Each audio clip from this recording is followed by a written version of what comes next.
এখানে 800 গ্রামের মতন চিকেন আছে। আজকে আমি রান্না করছি মেথি চিকেন। 800 গ্রামের মতন এখানে মাংস আছে। মাংসতে আমি 1 কাপ এবং এই হাফ কাপের মতন দই দিলাম। পাত্রটা একটু ছোট হয়ে গেছে।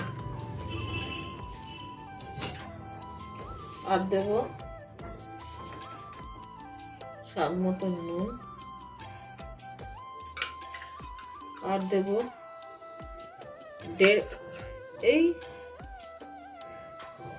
2 টিস্পুনের মতন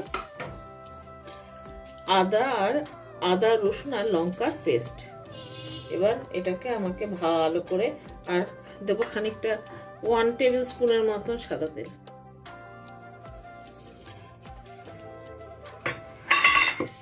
এই সবটাকে আমি এবার মাখাবো।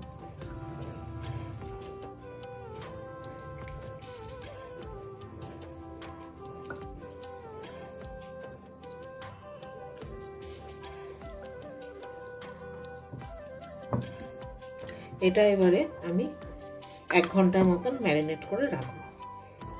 এখানে আমি 2 টেবিল স্পুনের মতন সাদা তেল দিলাম,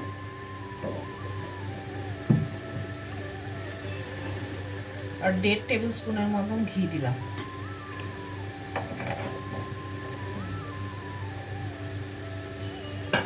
এবার এতে দিচ্ছি 1 টিস্পুনের মতন জিরে,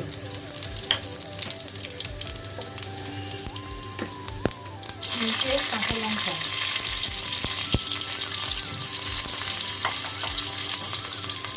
1/4 টিস্পুনের মতন হিং,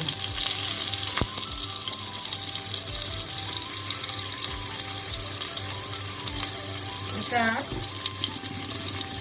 একটুখানি ফোড়নটা ভাজা ভাজা হয়ে গেলে এটা আমি দিয়ে দেবো 1 কাপ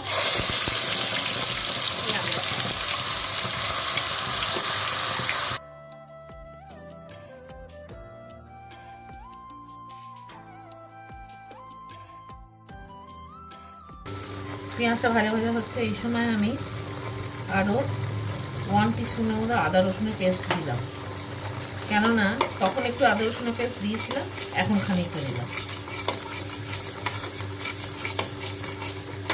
এটাকে নাড়াচাড়া করতে থাকবো। একটু হালকা এটা ভাজা ভাজা হয়ে আসলে আমি এরপর এতে দেবো ম্যারিনেট করা মাংসটা। পেঁয়াজটা আর আদা রসুনটা হালকা ভাজা ভাজা হয়ে এসছে। এবার আমি এতে মাংসটা দিয়ে দেবো।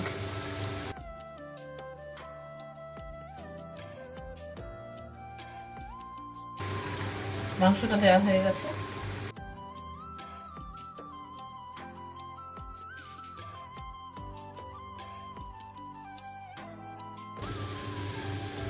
এই সময় এতে দেবো 1/4 টিস্পুনের মতন, হাফ টিস্পুনের মতনই গোলমরিচ।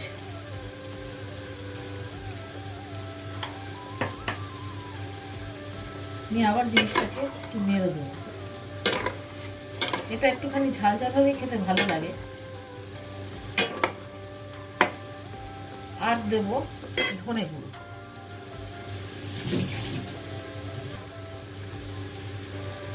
ধনে গুঁড়ো দেবো 1 টেবিল স্পুন। আমার এটা ছোট চামচে, তাই ছোট চামচে করে 2বার দিলাম। দেবো কিন্তু 1 টেবিল স্পুন।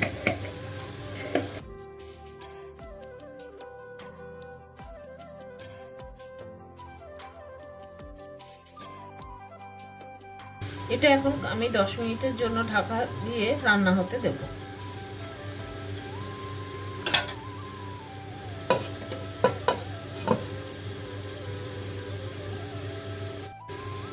দশ মিনিট হয়ে গেছে।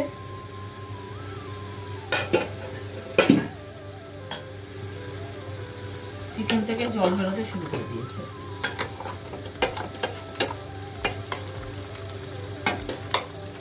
এই সময়ে আমি এতে মেথি পাতাগুলো দিয়ে দেবো।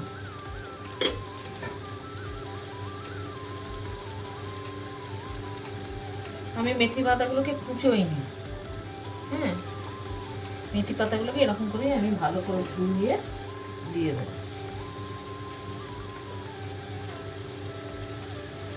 এখানে মোটামুটি 1.5 কাপের মতো মেথি পাতা আছে।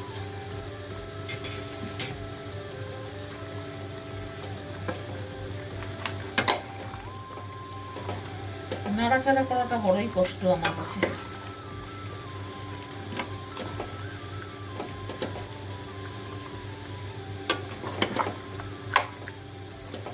আপনারা মেথি শাক দিয়ে আলু মেথি খেয়েছেন, মটর মেথি খেয়েছেন, এবার চিকেন মেথি খেয়ে দেখুন কিরকম লাগে।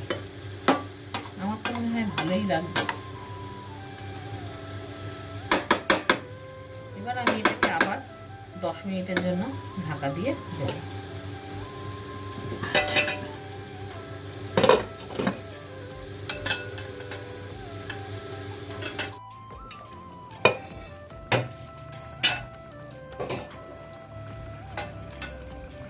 পাতা থেকেও জল বেরিয়েছে প্রচুর, মাংস থেকেও প্রচুর জল বেরিয়েছে।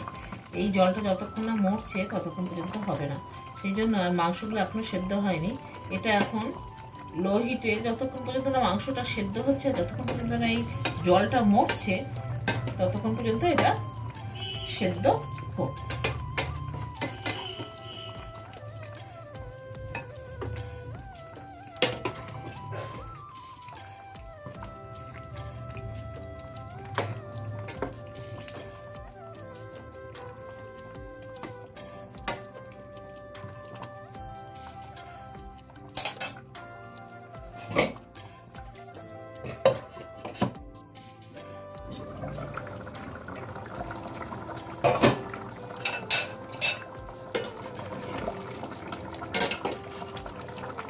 মাংস সেদ্ধ হয়ে গেছে।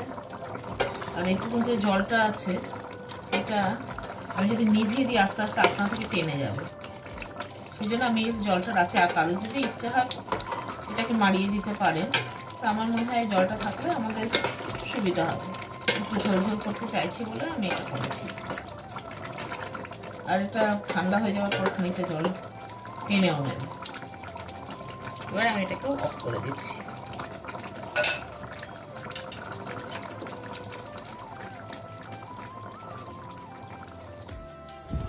রেসিপিটা কেমন লাগলো সেটা অবশ্যই কমেন্ট করে জানাবেন। যদি ভালো লাগে তবে প্লিজ একটা লাইক করে দেবেন। নতুন বন্ধু যারা এই ভিডিওটা দেখছেন তাদের যদি এই রেসিপিটা ভালো লাগে তাহলে এইরকম আরও অনেক সহজ রেসিপি পাওয়ার জন্য আমার এই চ্যানেলটা সাবস্ক্রাইব করে দেবেন। যারাই সাবস্ক্রাইব করলেন সাথে সাথে তারা বেল আইকনটা প্রেস করতে ভুলবেন না।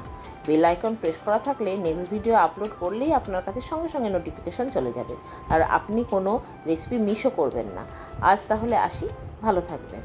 আবার আসবো নতুন কোনো রেসিপি নিয়ে।